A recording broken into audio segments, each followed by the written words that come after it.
Good morning, everyone. I hope your day is going well. It's about 7 o'clock on a Monday morning, and I thought it would be fun before the sun gets super blaring to just get out here and give you an August garden tour. So, let me turn the camera around and let's just walk around my garden. Future Jackie editing here. I realize I didn't say, or I didn't specify where we are located. We live in a very small community very west of Cleveland, Ohio, right on the Great Lake, Lake Erie. So because of that, our climate is very different from people even one city south of us. The lake keeps everything here a lot cooler in the spring and a lot warmer in the fall. So truly it is a microclimate here. And we experience lake effect different on the west side, very different than what the east side of Cleveland even does. So I thought I would just pop in here and say we are Ohio, zone 6A. So let's get back to the garden tour. So you're going to be seeing my garden in all the real weediness that it is. It's just real life. I've got a lot of projects going on. It's just the way things go.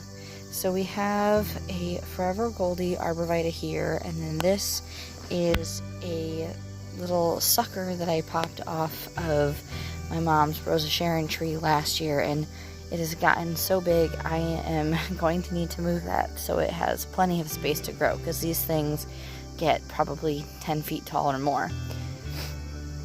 This plant, I'm not even sure what the name is of it.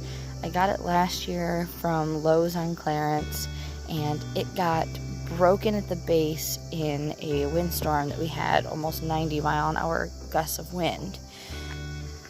We have tons of Lebanon all over the place. A lot of them, as you can see, are already done blooming, and I'm just waiting for those seed pods to be ready to harvest. I love grass textures in gardens. I think it is just such a nice movement, and it's just so dainty and ethereal. I love it. Over here we have a green sea juniper. I just love the berries on here. I think just that adds such a cool texture and color amongst the dark, vivid green of that plant. And then we pan down here, and I have a piece of driftwood with succulents all over it. I never cleaned the succulents from last winter. And we have a hefty spider web at the bottom here. This grass, however, is not doing very good, but it's doing a lot better than it was. It took a long time to even shoot anything out. And this is a volunteer that just popped up. Let me know in the comments. I think this is a blackberry, maybe? And then I think this is one of the sunflowers that I planted, but it's not looking too hot. We've got a summer wine 9-bark here, and a summer wine 9-bark here. Oh, I see the bees are out. Here we have two pretty good sized mums. They were white last year, but we'll see if they turn out white again. I know sometimes mums change color. And then we have a tiger eye sumac that I planted not too long ago in here. And this mum, these three were all the same size. I bought them all last year at the same time, but this one clearly did not love its life as much as these guys. And then up here in my planter, I've got mums, asters, blue star juniper, blue rug juniper, an Alberta spruce. Got denim and lace Russian sage, which has not done well for me. We've had an abnormally wet summer. We have had so much rain, and I think they just aren't liking that. And then I transplanted some strawberry mint not too long ago right here, but of course it was really hot, so it crisped up, but it's mint. I'm sure it'll rebound just fine next year. Over here I have one of my first attempts at topiary. So it was just a cheap Alberta spruce I got for like $9 at Lowe's last year. And I think it's looking okay. And then we have silver wormwood artemisia. I love this plant. It is the softest thing ever. I would be okay if it took over my whole garden. That would be great. I think this is called adagio grass. I could be wrong on that. But then here we have my only sunflower. This is the only like sunflower other than that little piddly one over behind it. None of the other ones came up. And here you can see our first bloom has opened a little bit ago. And there's a bee on it. That's a nice sight. But there's a ton more blooms to open here. All over the place. So I'm excited to see more of those open. We have a Mr. Bowling Ball arborvitae here. This isn't lamb's ear, but I can't remember the name of it. It's related to lamb's ear. We have some phlox, and this is my pumpkin patch. Now we're a little bit later. Everything's a little bit underdeveloped than a lot of other people's stuff, just because we do live in a microclimate, being so close to the lake. The lake is literally like right down the street for me, and because of that, it stays a lot colder in the spring and a lot warmer in the fall. So all of our stuff is about, I'd say 2 to 4 weeks behind everybody else. And then hidden by the pumpkin patch, you can see I love miniature fairy garden size shrubs. Like this guy here is a gold, excuse me, a gold fern spray cypress. I don't know the names of all. Holy crap, look at all these bees in here. That is a pollinator party. And I have these miniature shrubs. Well, they're not miniature, they're going to grow to the normal size. They're just little baby shrubs right now, lining all the way past there. And then on this side, we have some bolted Marvel of Four Seasons lettuce that I'm letting go to seed so I can collect it. And amongst the weeds, we have some sweet alyssum that is absolutely glorious. We have a black geranium. Have a little bit of Marrakesh coleus hidden in here that I'm surprised it's even there, because I planted it over here and the bunny ate it all. Our resident rabbit that's been destroying my garden this year ate it all, but one of the cuttings that the bunny left apparently liked its life over there. And we have a mini gold spirea here that the rabbit was eating out from underneath here and on the other side and living under it. We have our Bloodgood Japanese maple and Queen Anne's lace and cosmos that have not opened yet. This is Renaissance spirea. This is Flamingo Feather Colosia. I think that's how you say it. I love all the colors that this Dara is. This one was the first one to open. It was a lot more vivid, and then you can see over here we have a dark purple one. And I've got, in the springtime, there's 3 phlox planted around the base of the Japanese maple. And then over here we have St. John's wort and some Japanese bloodgrass, if my camera would just stay focused. Blue star junipers, a variegated hydrangea. This butterfly bush is absolutely weighed down heavy with flowers. It is not standing upright anymore, especially after the big heavy rains and wind that we've gotten. More grass that I don't think is getting enough sun. That's why it came up so spotty this year. Another Forever Goldie arborvitae that needs to be moved out, maybe even just to here. And I believe I planted this last year and it has just taken off. And this is almost a full sun or a full shade location too, but it has just spread like crazy. And I have transplanted some of it too. This, I believe, is called sand dune limegrass. I believe that's what it is. We have another large mum here that was purple last year. Have 3 astilbes in here, and then a bunch of hostas that were here from the previous owner, just all along this area, and I relocated them all to there. And here we have this window box that is truly not looking well.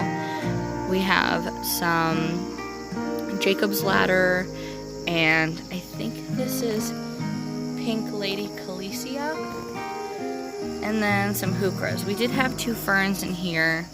I'm getting ready to clear this window box out and do something for fall, but I didn't realize that our mini AC unit is blowing hot air directly right there, so whatever I put there is not going to be very happy. Here we have a Hinoki false cypress. I just love the fern-like texture of these plants. And this one I think will get 8 feet tall by 4 feet wide. These are some grocery store mums that I got last year. I planted 3 of them. I believe all 3 of them came up. And it'll be exciting to see what they do. And then we have some heuchera down below. Then I have, of course, seed trays from the beginning of the season. I am super bad at 1, putting my hose away, and 2, cleaning up after messes. As you'll see over here, all kinds of projects are out. I have more of that sand dune limegrass, and then a lilac, which I'm not quite sure if that coloring is supposed to be that way or not. Another mum,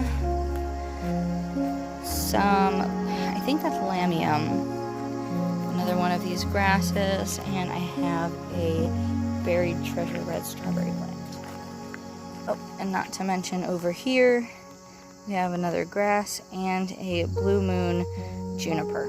Here I have a ginkgo that's in a fun ginkgo topiary shape. 3 grasses. This grass did not, I think maidenhair grass did not take well to being planted. It was super hot when I planted it, but I expect it to fully rebound next year. A whole lot of grasses. If you can't see a theme, I really like ornamental grasses. And right here is a miniature rose bush that I didn't even realize survived the winter. And if we take a look, this has been my favorite texture in the garden this year. This is a weeping eastern white pine, and it is just chocked full of the most beautiful pine cones. It's been super fun watching the whole transition this season, and you can go see a few pictures on my Instagram account at The Wandering Oak. And here we have a ladder planted with 10 strawberry plants and 4 herbs. We've got some sad looking parsley here. I believe this is the lime thyme, lemon thyme, and coconut thyme. This is rhubarb. And here I have a drift of 3 Calamintha nepitas. A grass that I still haven't planted all the way from last year. This grass back here, I have no idea what the name is. I'm really bad at remembering names of grasses. I guess just because there's so many. And last fall, it got the most vibrant fall colors, and I didn't know grasses did that. So I'm really excited to see if it does the same thing this year. And then I have another butterfly bush that's been in bloom for a long time, and it has attracted monarchs and swallowtails and some really, really pretty butterflies. Here we have another grass. Again, sorry, I don't remember the names of the grasses. And then I have this piece of driftwood that I've nestled just a big clump of thyme. And then these grasses I just got from my mom's house in chunks last year, and they've just kind of taken off a little bit. Here is a gold cone, I think it's a juniper, gold cone juniper, and then another one of these weeping eastern white pines. I don't know if there's anything I can do to encourage more branch growth here. If there is, let me know in the comments. This is my raised potato bed. I have 2 types of potatoes planted just willy-nilly among here. I didn't plant them in any specific order. This is my second potato crop of the year. I have Russian banana potatoes, I think is the name of them, and then Amorosa potatoes. These over here, again, are something that I got from my mom's house. I want to say there's some kind of like gooseneck plant, and then we have some porcupine grass. And here is the concrete bed that we just built a couple weeks ago. I really love the structure and the heaviness that it brings to this area. So our carrots, all 3 varieties, are doing fantastic in here, as you can see. And then we've got all 3 of these bushes are container-sized bushes and from Bushel and Berry. The 2 on the end are raspberry shortcake, and then we have peaches and cream blueberry bush. And then on the back side of it, I planted Gara and Jacob's Ladder. And I really don't understand what's going on with this one, because that one over there looks just fine. But sometimes you win some, you lose some. So I'm sure I'll cut it back and it'll come back next year just fine. And then this was a horrible idea that I did. Let me tell you. Don't plant a bunch of squash in a place you don't have squash. If you don't have room for the squash to grow. I thought I was going to be able to train it up this fence. Clearly, that barely happened. And I also have some chocolate vine over here, Abica quinata, I think is how it's pronounced, that hopefully isn't getting too smothered out. But we do have a nice pumpkin forming down there. I have 3 varieties along here, but some of them have, I don't know whether this is powdery mildew or from when we did the concrete over here. I wouldn't be surprised if it's powdery mildew because it's been so incredibly wet. So if I don't get anything off of those, that's all right. And there you have it, guys. So that is my full garden tour for August. I hope you enjoyed it. I hope you maybe found a plant that you would like to plant in your own garden. And we will see you next week. Thank you for joining us. Have a lovely week. Love you. Bye.